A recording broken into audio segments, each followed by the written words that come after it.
ताई तू वटपौर्णिमा केली नाही का? किंवा अजून वटपौर्णिमेसंदर्भात बऱ्याच कमेंट या 2 दिवसात प्रत्येक व्हिडिओच्या खाली येत आहेत.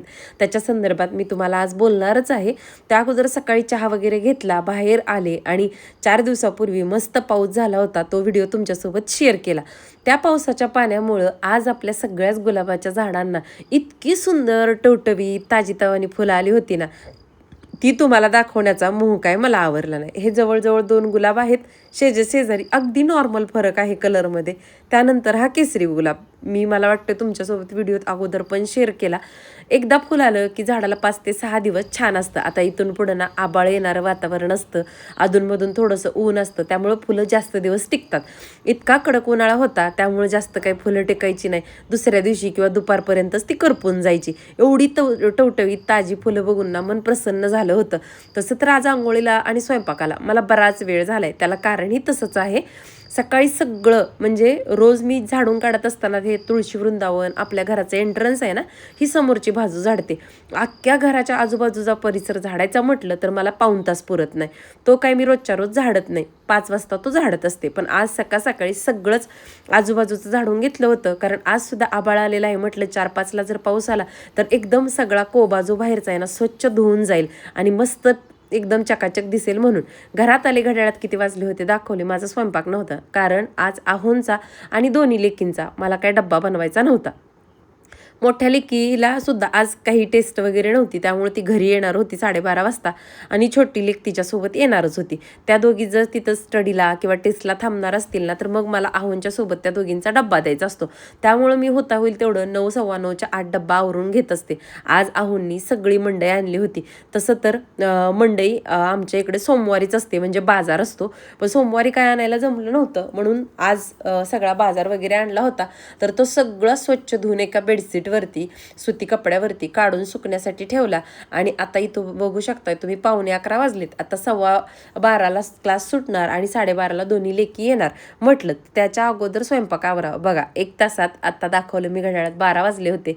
चपाती, भाकरी आणि मस्त अशी हरभऱ्यांची भाजी बनवून घेतली होती. पण हरभऱ्याच्या भाजीची रेसिपी मी अगोदर शेअर केल्यामुळं ती काय तुमच्यासोबत आज मी शेअर केली नाही. बऱ्याच ताईंच्या मकेच्या भाकरी दाखवल्यानंतर कमेंट आल्या की ताई अशी भाकरी फुगत नाही किंवा आमची भाकरी अशी टंब फुगत नाही. तर मी त्याच व्हिडिओमध्ये भाकरी संदर्भात बऱ्याच छोट्या मोठ्या टिप्स मी ज्या फॉलो केल्यानंतर माझी भाकरी परफेक्ट जमायला लागली ना, त्या शेअर केल्या आहेत. आणि बघा तुम्ही सुद्धा त्या पद्धतीनं भाकरी करा, नक्की टंब फुगेल. त्यानंतर ना 4:30 वाजता मी ब्लाऊज शिवायला बसले होते.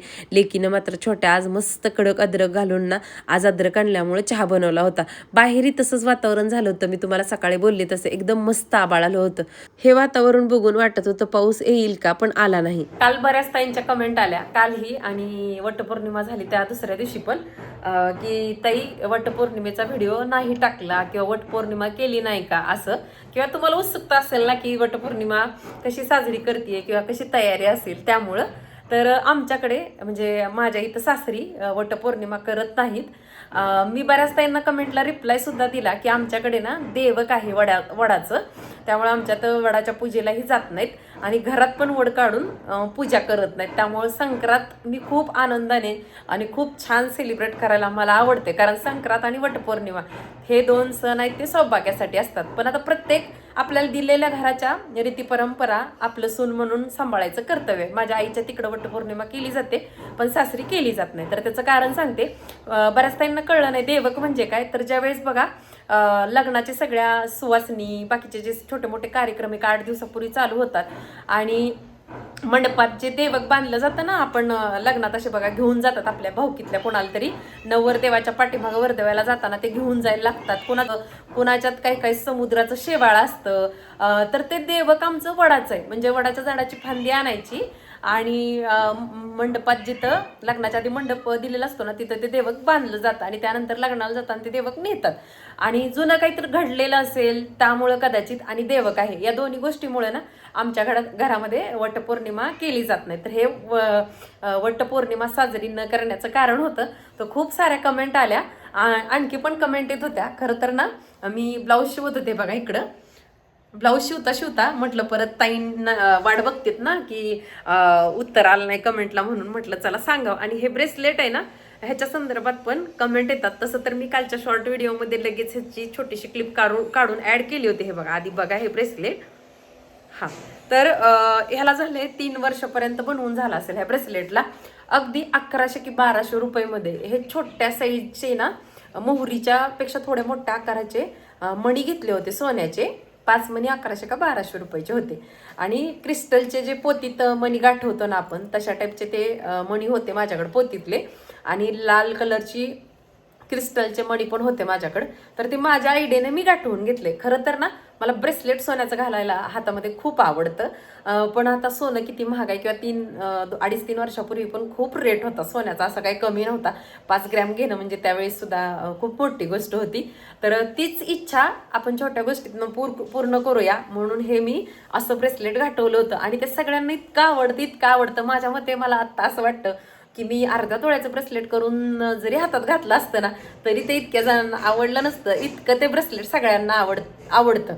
सगळ्यात महत्त्वाचं ते काय, मी मंगळसूत्र वगैरे म्हणून घालत नाही, ब्रेसलेट म्हणून घालते, हे महत्त्वाचं लक्षात घ्या. तर असं काही आहे ते. आता हा ब्लाऊज शिवायचा आहे.